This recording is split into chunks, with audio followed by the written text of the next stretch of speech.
Әбу Хурайра радияллаху анху пайғамбар алейхиссалату вассаламнан жеткізеді. Егер менің үмметім қиналып қалады деп қорықпағанымда, мен үмметіме әр намазға тұрған сайын месуакты қолдануды міндет етерем дейді. Әр намазға келген сайын, әр намазға тұрған сайын месуакты қолдануды. Енді тікелей қабылдап, кейбір бауырларымыз сапта тұрған кезде, қамат айтылып жатқан кезде намазға тұрдым, демек осы жерде істеуім керек деп осы хадисті тікелей түсінетін бауырларымыз да бар. Бірақ енді біздің мазхабта, сіздер білесіздер, егер қан шығып кететін болса, дәрет бұзылады. Кейде деснаға месуак тиіп кеткен кезде қан шығып кету әбден мүмкін, солай ғой. Оны өзіңіз байқамайсыз. Кейбір кісілер түкірген жұтқан кезде сәл басқаша дәм сезініп қалып барып, жерге түкіріп көрген кезде тісі қана батқанын, деснасы қана батқанын байқап қалады.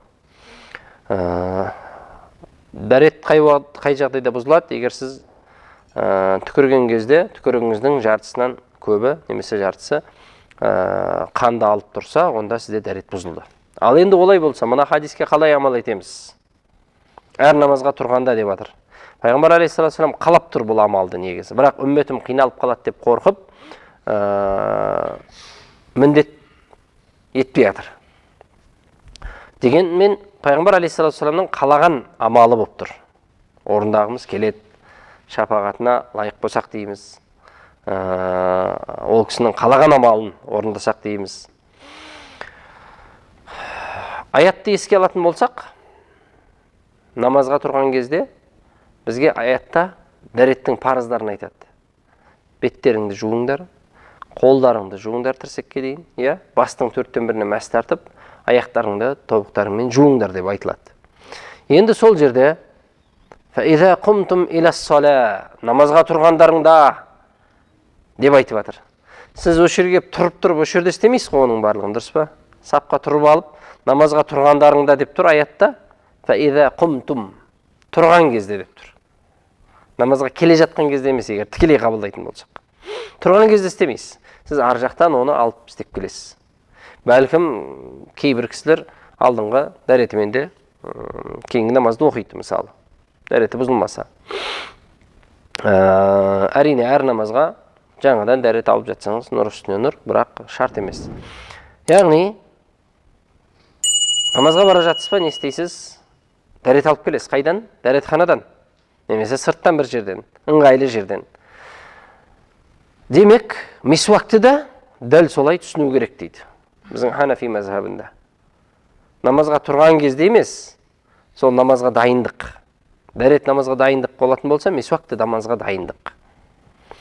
Сол жақтан жаңағы ауызды шаймай тұрып, месуакты жасап алып. Неге? Ауызы шайған кезде жаңағы қанды да жуып шаясыз, дәретіңізде бұзылмаған болып саналады. Себебі 4 парыздың алдында бізде сүннеттер бар ғой. Қол шаямыз, ауыз шаямыз, мұрын шаямыз, сүннеттер. Одан кейін барып бет жуып бастаймыз. Пайғамбар саллаллаху алейхи ва саллям үмметім қиналып қалмаса, мен әр намазға тұрғанда деп тұр. Демек, бұл қалап тұрған амалдарының бірі. Оны сіздер шама келгенше әр дәретке барған кезде, яғни жасасаңыздар, Пайғамбар алейхиссаламның қалаған амалын жасаған болып саналады екенбіз. Енді тек қана намазға қатысты емес екен. Жалпы ауыз қуысын таза ұстап жүру Пайғамбар алейхиссаламның жақсы көрген амалы. Хузайфа радиаллаху анху айтады, Пайғамбар саллаллаху алейхи ва саллям түнде тұрып қалатын болса, міндетті түрде ауыз қуысын тазалайтын еді дейді. Месуакпен аузын бір тазалайтын еді дейді. Айша анамыздан да келеді. Пайғамбар саллаллаху алейхи ва саллямның месуагын, дәрет суын біз дайындап қоятынбыз үнемі дейді. Себебі түнде Аллах Тағала оны тұрғызып қалатын болса, уахи үшін, басқа үшін, тағысын тағы, ұйқысынан оятатын болса, Алла оны дайын тұрсын деп, біз суын да таза дайындап қоятынбыз, дәрет суын. Және месуактарын да дайындап қоятынбыз дейді Айша анамыз. Демек, тек намазға қатысты емес. ұйқыдан тұрған кезде де пайғамбарымыз саллаллаху алейхи вассалам не істейді екен? Ауыз қуысын тазалап қояды екен. Ұйқыдан тұрған кезде кіммен сөйлесуі мүмкін дейсіз ғой енді? Ешкім жоқ қой қасында деп. Періштелер болады. Пайғамбар саллаллаху алейхи вассалам мынау пісірілмеген пиязды өзі жемеген, бірақ тыйым салмаған. Неге жемейсіз деген кезде қай сәтте де маған періштелер келіп қалуы мүмкін. Уахи үшін, басқа үшін, тағысын тағы. Сол кезде мен оларды жеркендірмейін деп шикі пияз жемейді екен. Сарымсақ жемейді екен. Олар жеркеніп қалмасын деп. Және де осы нәрселер жеген кісілер сол уақытта ауыз қуысы тазарғанша немесе иісі кеткенше біздің намаз оқитын орынға келмесін дейді. Бір жерге бардыңыз, қонақ шақырып қалды, шашлик қойды алдыңызға жақсылап, пиязсыз болмайды, ұрып алдыңыз, немесе бір қуырдақ салаттың ішінде болып қалды, жеп қалдыңыз, ауыз қуысы тазармайынша мешітке келмеген жақсы. Адамдарды да жеркендіресіз, періштелерді де жеркендіресіз. Енді еріксіз сұрақ туындайды.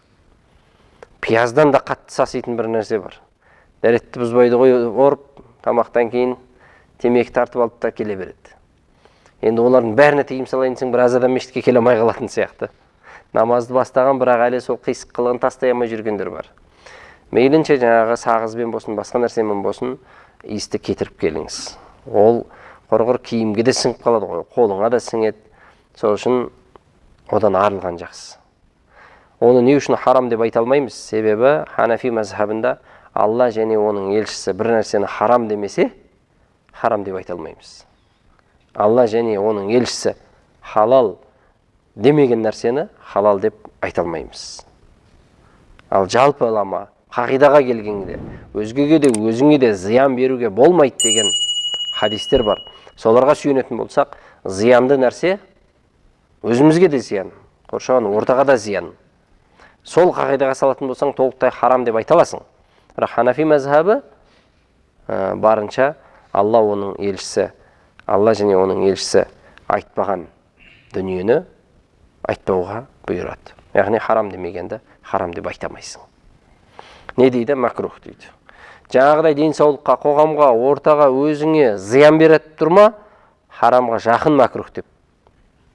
Себебі Алла және оның елшісі айтпаған нәрсені біз айта алмаймыз дегендіктен. Ал оның бүгінгі таңда медициналық тұрғыдан қандай зияны бар екендігін оның бәрі дәлелденіп тастады. Толықтай харам деп айтуға негіздер бар. Бірақ сөйте тұра, дін кімдікі? Алланікі. Алла бір нәрсені айтпаған болса, біз айтпайық деп Абу Ханифаның Ханафи мазхабындағы сондай ұстаным.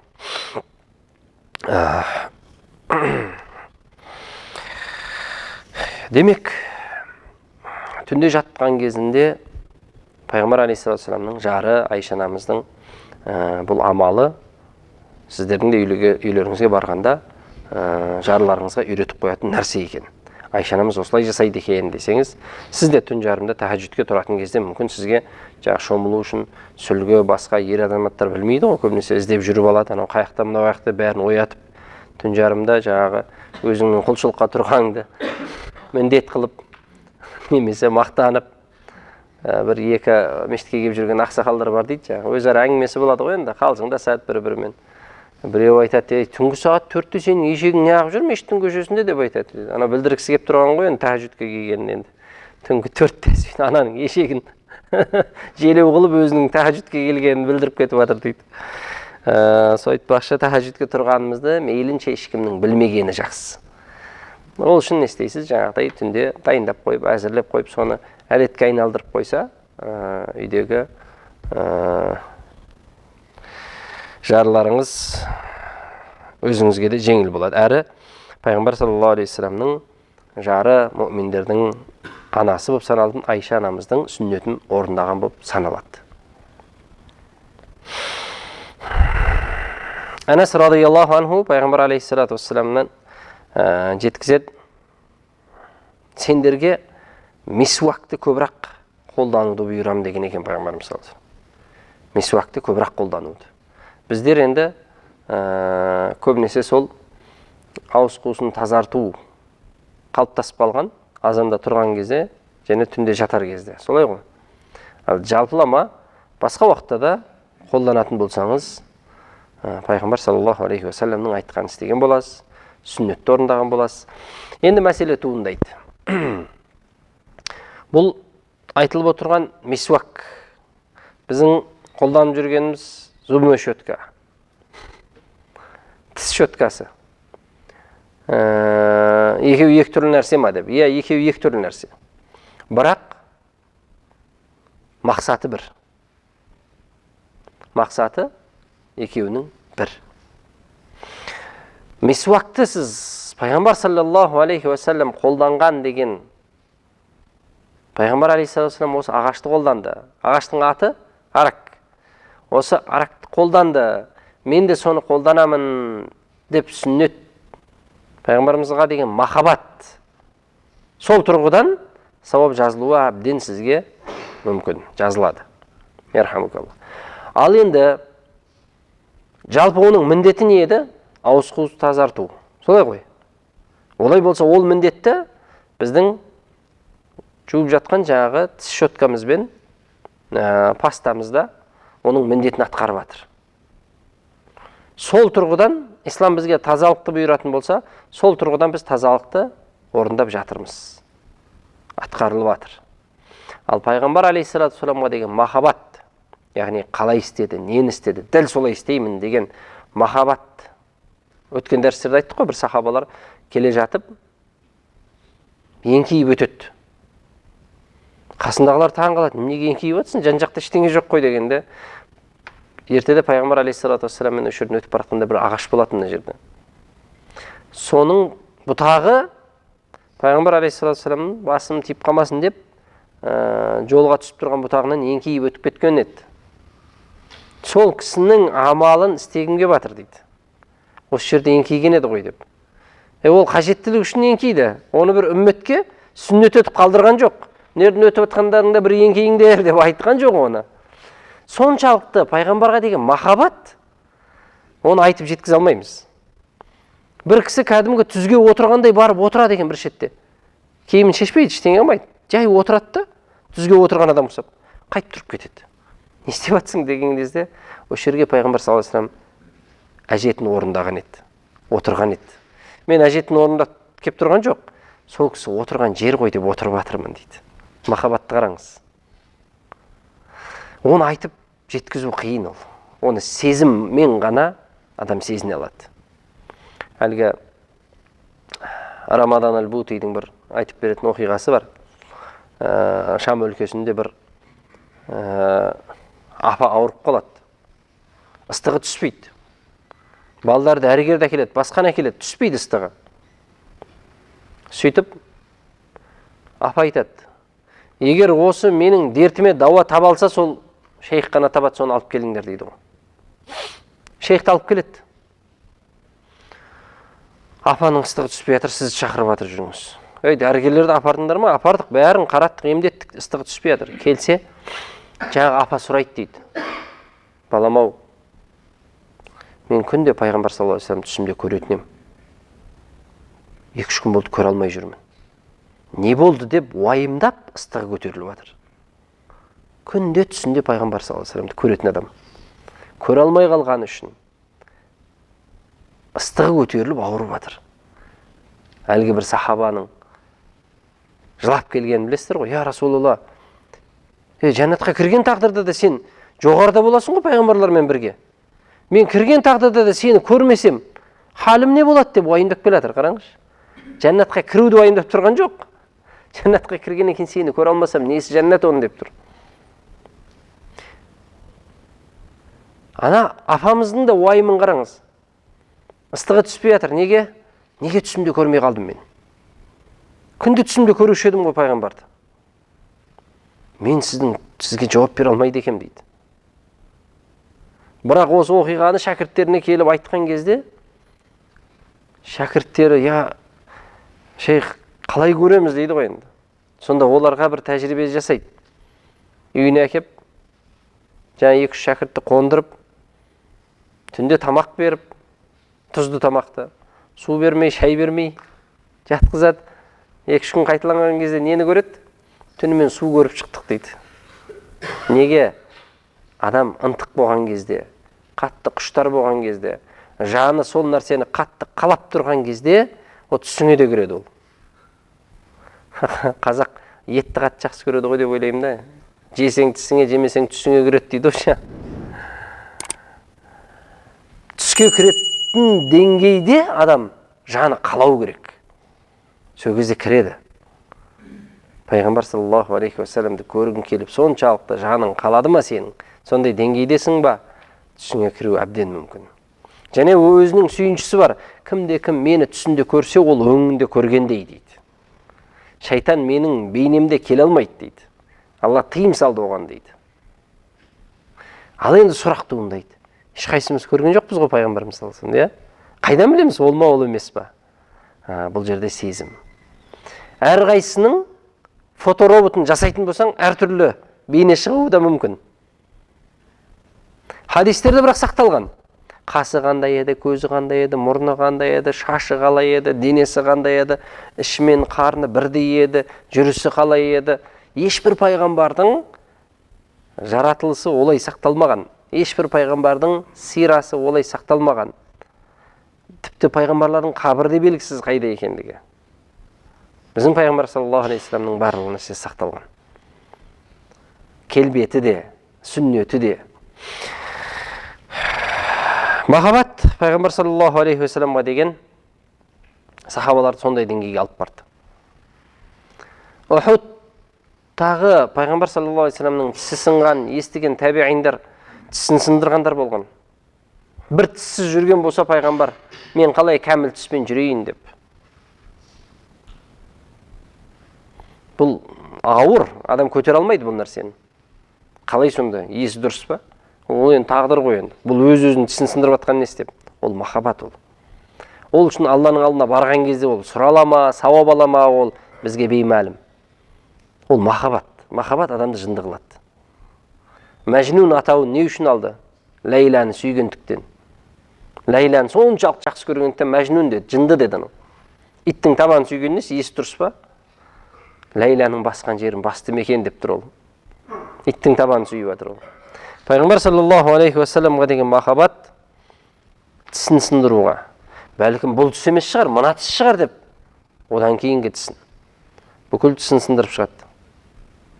Дәл сол тіссіз жүрген болса пайғамбар саллаллаху алейхи вассалам, мен ол тіспен қалай жүрейін?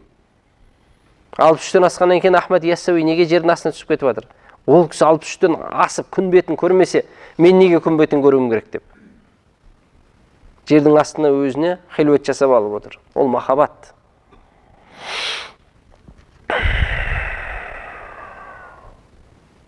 Айша анамыздан сұрайды келіп, Шурайх ибн Хани. Пайғамбар саллаллаху алейхи вассалам үйіне кіріп келген кезде бірінші не нәрсемен бастайтын еді? Амалы қандай еді? Не істейтін еді? Месуакпен бастайтын еді ісін дейді. Сырттан кіріп келді ма, үйдегілерді мен егер қош жағымсыз иіс шығып аузымнан қинап қоймайын дейді екен да, үйіне келе салысымен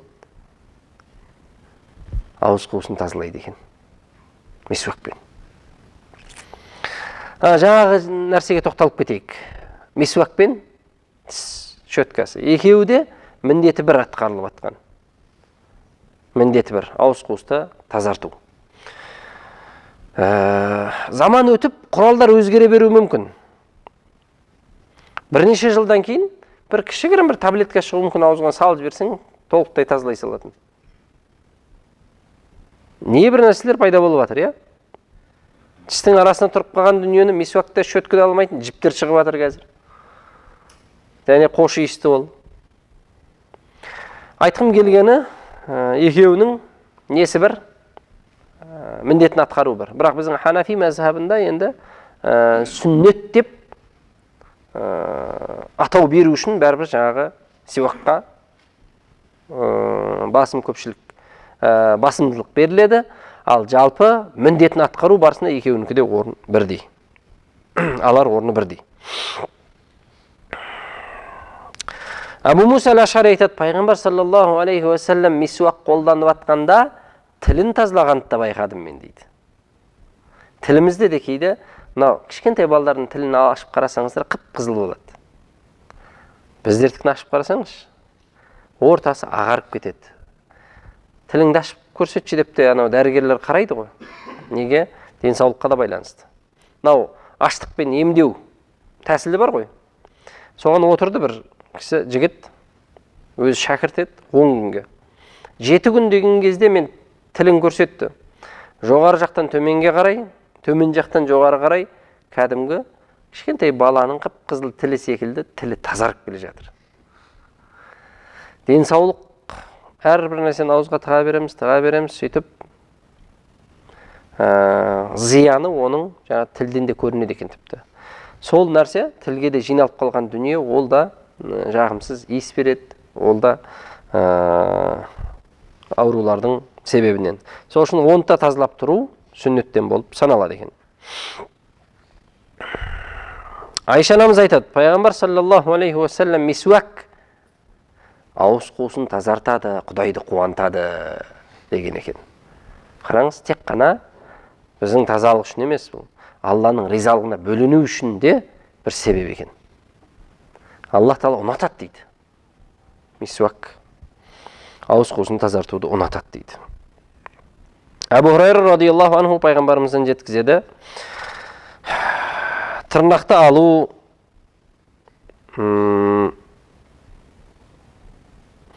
сүннетке отыру және кіндіктен төмен жақта түктерді тазалау, қолтықтың түктерін тазалау, мұртты басу, бұл нәрселер фитраттан деп пайғамбарымыз саллаллаху алейхи уассалам бір хадисінде осы 5 амалды біріктіріп отырып айтады.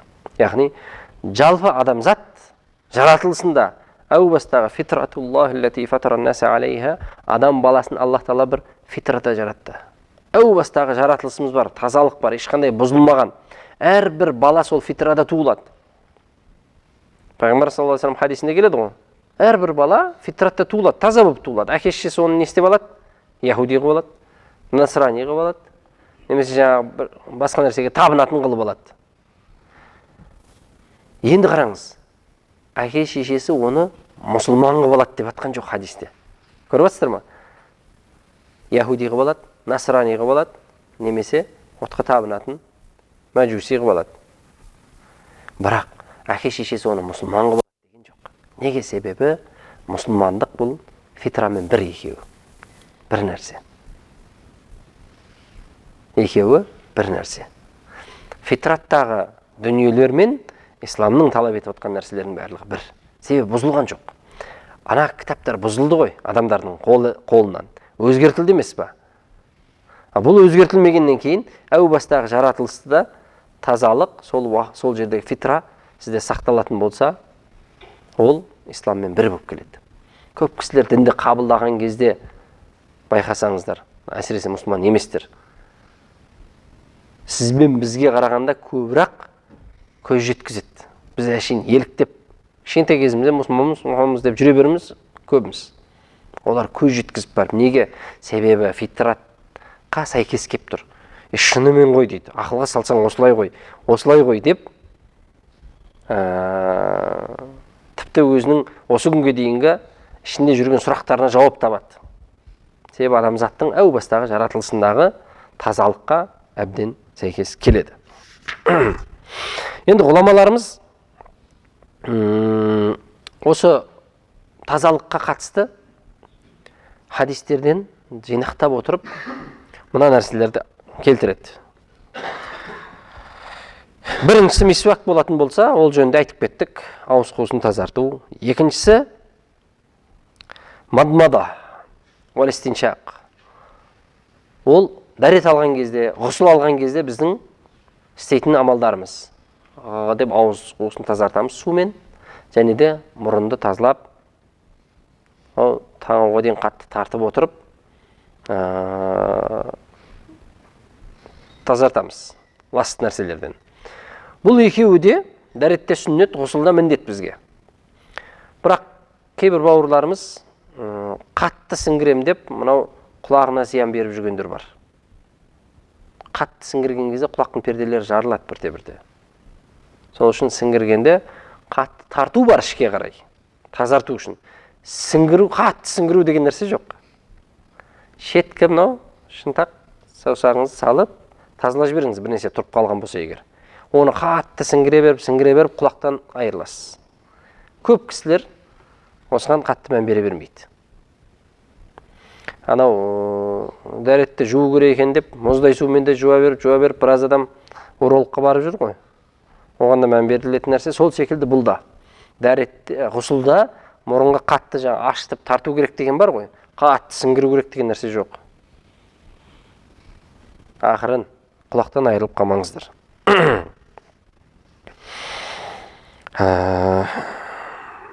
Истинжа одан кейінгі тазалық. Истинжа әжетханаға барасыздар, үлкен әжет болсын, кішісі болсын, өтеп болғаннан кейін тазалау. Енді немен тазаланады? Бүгінгі таңда оңай нәрсе мынау туалет қағаздарын қойып қояды. Ағы бар, қоңыры бар, басқасы бар әйтеуір. Сонымен тазалайсыз. Кезінде кесек болды. Бүгінгі таңда кесекті алып келіп, мынау унитаздар толтырып тастау дұрыс емес. Сүннет бол деп соны көтеріп.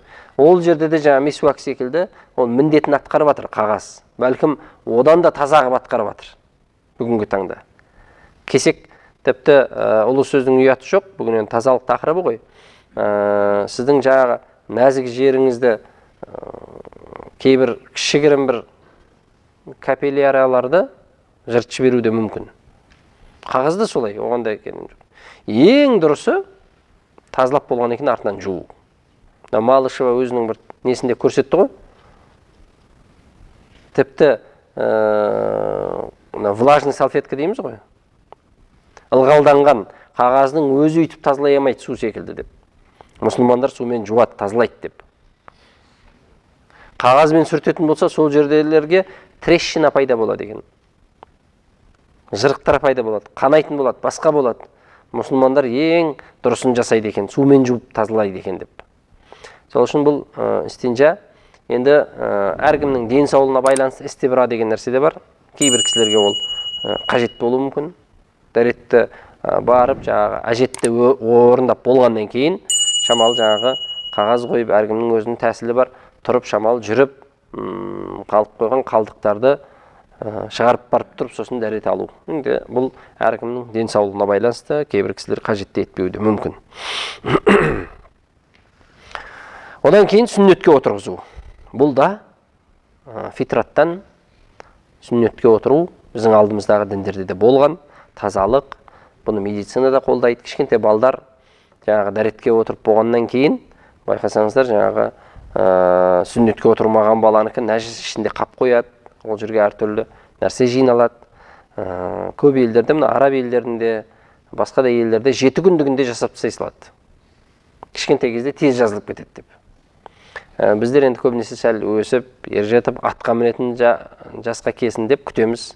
5, 3, 5, 7 деп тақ уақыттарды. Енді әр елдің салты басқа, иті аласқа, оны өз жағдайларыңызға қарайсыздар. Жалпы сүннет фитраттан бұл да тазалық қажетті дүние. Жоғарыда айтып кеттік, мынау қолтықтағы кіндіктен төменгі орындағы түктерді тазалап отыру. Бәлкім 40 күннен асыратын болса, қатты тыйым салынған мәкрухқа жақындап қалады екен. Қатты көп уақыт бойы алмай жүре беру дұрыс емес. Таза ұстау керек. Тырнақты алу, ол енді айтылды. Бірақ тырнақты алғанда түбіне дейін алып тастау денсаулыққа зиян екен. Түбіне дейін алып тастау денсаулыққа зиян. Сол үшін қатты түбіне тақап алып тастамаңыздар. Бірнәрсені ұстап қалсаң да ауырады. Ең басты таза ұстау. Қысқартып отырып таза ұстау. Мұртты басу. Бұл да сүннеттен, пайғамбар саллаллаху алейхи ва саллям мұртты басыңдар, сақалды жіберіңдер дейді. Мұртты басып отыру керек. Дінімізде жалпы тазалыққа қатты мән берілген соншалықты Аллах Таала тазаларды жақсы көреді деген инналлаха юхиббут тауабин ва юхиббул мутатаххирин деген бұйрық бар. Алланың сүйіншісі бар. Дүниені елестете алмағандай, біз мына дүниеде жүріп ақыретті елестете алмаймыз. Иман етеміз. Хазірет Алидің әдемі бір сөзі бар. Мен барған кезде таң қалмаймын дейді. Жәннатты көріп мен таңғалмаймын, себебі менің сүйіктім пайғамбарым маған бәрін сипаттап берді, бәрін баяндап берді. Мен оған сенем. Қалай бар деді, мен солай қабылдаймын дейді. Ол біз әбден материалист болып қалғанбызда көрмейінше сенбейміз. Көзбен көріп, қолмен ұстамайынша сенбейміз. Құранда Алла субханаху ва тағала ғайыпқа сенетіндерді нағыз тақуалар дейді. Тақуалардың сипаты ғайыпқа иман келтіретіндер. Себебі қиында оған иман келтіру. 30 жылдан бері құлшылық етіп жүрген бір ақсақал әйтеуір рас болса екен деп айтады дейді ғой арасында. Осынша жылымыз бекер кетпесе екен, әйтеуір рас болса екен барған кезде деп. Адамда сондай бір кішігірім күдік болды ма, ұйықтамау керек. Ол күдіктің жауабын шешіп, түйінді шешпейінше, жауабын таппайынша ұйықтамау керек.